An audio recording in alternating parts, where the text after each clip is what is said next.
దేశవ్యాప్తంగా ఉన్నత విద్యా సంస్థల గురించి తెలుసుకుందాం. దేశవ్యాప్తంగా 1,113 యూనివర్సిటీలు ఉన్నాయన్నమాట. ఈ 2019-20లోనే 1,043 అనమాట. ఇప్పుడు కొత్తగా పెరిగాయన్నమాట. 1,113 అవే ప్రస్తుతం. 43,796 కళాశాలలు ఉన్నాయి. 11,296 స్వయం ప్రతిపత్తి కళాశాలను విద్యా సంస్థలు ఉన్నాయన్నమాట. ఇలాంటివన్నీ 2020-21 మధ్యలోనే 353 కొత్త యూనివర్సిటీలు ఏర్పడ్డాయి. ఇందులోని 15 యూనివర్సిటీలు, 4,375 కళాశాలలు మాత్రమే మహిళల కోసం ఉన్నాయన్నమాట. లక్ష యువజనాభాకి 31 కళాశాలలు అందుబాటులో ఉన్నాయి.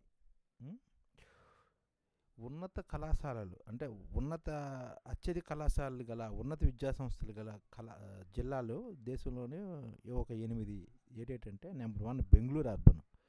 బెంగళూరు అర్బన్లోనే 1,068 కాలేజీలు ఉన్నాయి.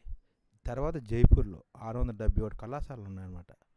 తర్వాత హైదరాబాద్లో 488 ఉన్నాయి అర్బన్ కళాశాలలు అన్నమాట. పూణేలో 466, ప్రయాగరాజ్లో 375, రంగారెడ్డిలో 345, భోపాల్లో 307, నాగపూర్లో 318. ఈ విధంగా అత్యధిక జిల్లాలు అన్నమాట. ఇది అత్యధిక కళాశాలలు కలిగిన 10 రాష్ట్రాల్లో యూపీ, మహారాష్ట్ర, కర్ణాటక, రాజస్థాన్, తమిళనాడు, ఏపీ, గుజరాత్, తెలంగాణ ఉన్నాయన్నమాట. దేశంలోని 50 జిల్లాల్లోనే 32% కళాశాలలు ఉన్నాయన్నమాట. అంటే దేశంలోని 700 జిల్లాలు ఉంటాయి. అందులోని 32 జిల్లాల్లోనే దాదాపుగా 35% కళాశాలలు ఉన్నాయి. మిగతా జిల్లాలో విద్య అంత అందుబాటులో లేదు.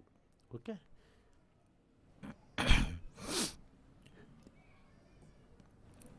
ఉన్నత విద్యలోనే 3.85 కోట్ల మంది విద్యార్థులుగా ప్రస్తుతం ఉన్నారన్నమాట. అది ప్రస్తుతం ఎంత అయిందంటే 4.4 కోట్లుగా ఉన్నారన్నమాట ఉన్నత విద్యార్థులు చదువుతున్న వాళ్ళు. ఈ విధంగా యువత శాలీన కొంతమంది ఇంత చదివినా సరే